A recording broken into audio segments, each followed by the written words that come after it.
আসসালামু আলাইকুম সম্মানিত চাষি ভাইরা, কেমন আছেন? আশা করি ভালো আছেন। কৃষি চিত্র বিডি ইউটিউব চ্যানেলের নতুন আরও একটি এপিসোডে আপনাকে স্বাগতম। আজকের এই এপিসোডে আমরা আলোচনা করব চলতি মৌসুমে আমন ধানে আমরা প্রথম চাপান সার হিসাবে কি সার আমাদের জমিতে প্রয়োগ করব এবং কতদিনে আমাদের এই প্রথম চাপান সার জমিতে দিতে হবে। সম্পূর্ণ বিষয়টি আমি এই ভিডিওটি তুলে ধরার চেষ্টা করছি। ভিডিওতে অনেক গুরুত্বপূর্ণ তথ্য তুলে ধরা হয়েছে, তাই ভিডিওটি খুব মনোযোগ দিয়ে দেখবেন। আর ভিডিওটি শুরু করার আগে এখনও যদি আপনারা আমাদের চ্যানেলটি সাবস্ক্রাইব না করে থাকেন, তাহলে চ্যানেলটি সাবস্ক্রাইব করে পাশে থাকা বেল আইকনটি ক্লিক করে অল নোটিফিকেশনটি অন করে নেবেন। আর অলরেডি যারা সাবস্ক্রাইব করেছেন আপনাদেরকে জানাই অসংখ্য ধন্যবাদ। তো চলুন মূল ভিডিও শুরু করা যাক। সম্মানিত চাষি ভাইয়েরা, ভিডিওটির শুরু করার প্রথমে যে কথাটি আমি বলবো সেটি হলো, আমরা যে আমন ধানটি চাষ করছি সেটি হলো সম্পূর্ণ বৃষ্টি নির্ভর চাষ।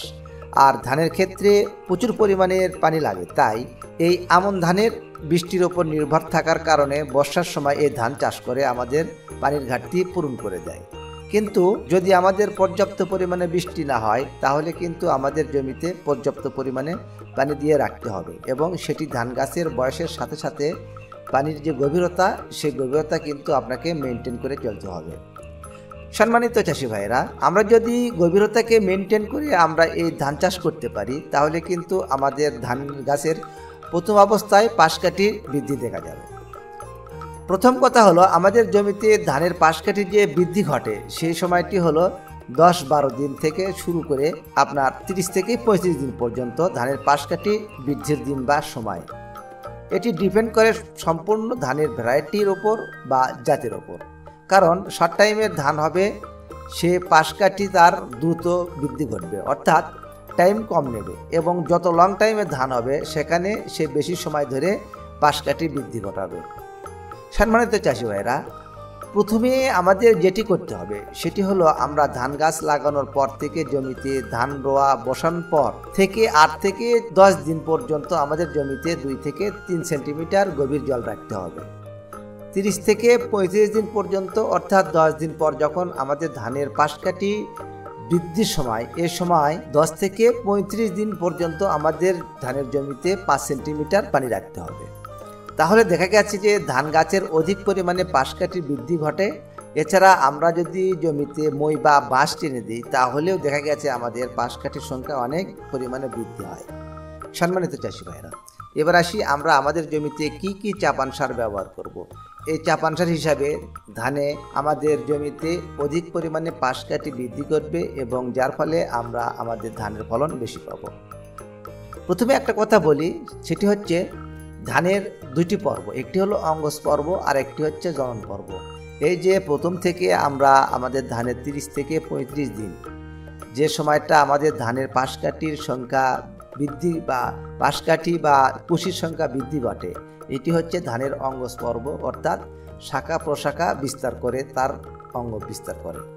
এবং পরবর্তী যেটি হচ্ছে সেটি হলো জনন পর্ব, যখন সে ধানের শীষ বের হয়, ধান তৈরি হয়, এটি হচ্ছে জনন পর্ব। এই মুহূর্তে আমাদের যেটি হচ্ছে এটি হচ্ছে অঙ্গজ পর্ব।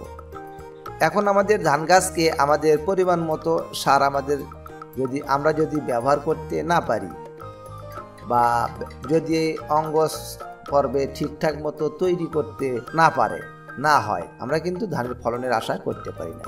তাই আমরা চাপান সার হিসেবে সঠিক পরিমাণে সঠিক সারটি আমরা ব্যবহার করার চেষ্টা করব। সম্মানিত চাষি ভাইরা, চাপান সার হিসাবে আমাদের ধানের জমিতে যেটি এখন প্রথম অবস্থায় দরকার সেটি হচ্ছে ফসফেট। অধিক পরিমাণ বলতে এখানে পর্যাপ্ত পরিমাণে ফসফেট বলা হচ্ছে। পর্যাপ্ত পরিমাণে ফসফেটের কারণ ধান গাছের চাপান সার হিসাবে, অর্থাৎ পাশকাঠির বৃদ্ধির জন্য ফসফেট খুবই কার্যকরী একটি সার। আমরা এখানে যেটি করব সেটি হচ্ছে ফসফেট নিব 1 বিঘা জমিতে 10 থেকে 12 কেজি।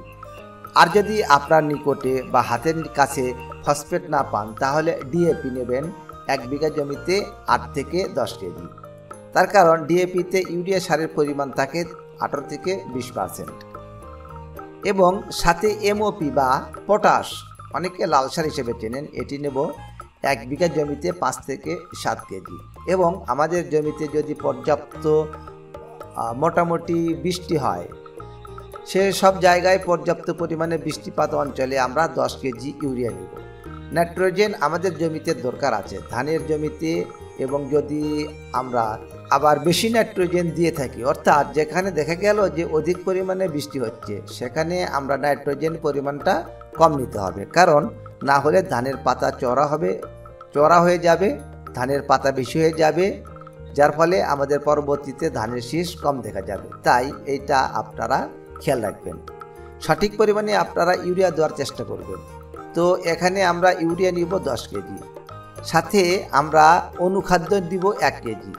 সবগুলো সার একসাথে আমরা মেশাবো, এবং এর সাথে আমাদের যেটি দিতে হবে, দেখুন যখনই ধানে নতুন পাশ কাটি ছাড়ছে ধান গাছ, তখন আমাদের কিন্তু দেখা যায় যে মাজরা পোকার আক্রমণ, তাকে আটকানোর জন্য আমাদের জমিতে আমরা যেটা ব্যবহার করতে পারি সবথেকে কম খরচের মধ্যে, আপনারা দানাদার কীটনাশক 3G 5G পেয়ে যাবেন, এগুলো আপনারা ব্যবহার করতে পারেন।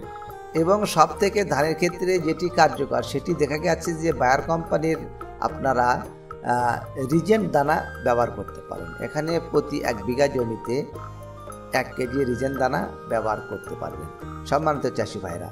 পরবর্তীতে আপনাদের আরেকটি কাজ করতে হবে, সেটি হচ্ছে আমরা জিঙ্ক এবং বোরনকে বাদ রেখেছি এই চাপান সার দেওয়ার সময়, কিন্তু এখানে আমাদের জিঙ্ক এবং বোরন সারকে বাদ রাখা চলবে না। এই চাপান সারের সঙ্গে আমরা জিঙ্ক এবং বোরন সারকে মিশাবো না। আমরা জিঙ্ক এবং বোরন কিভাবে ব্যবহার করব এখন আমরা জানব।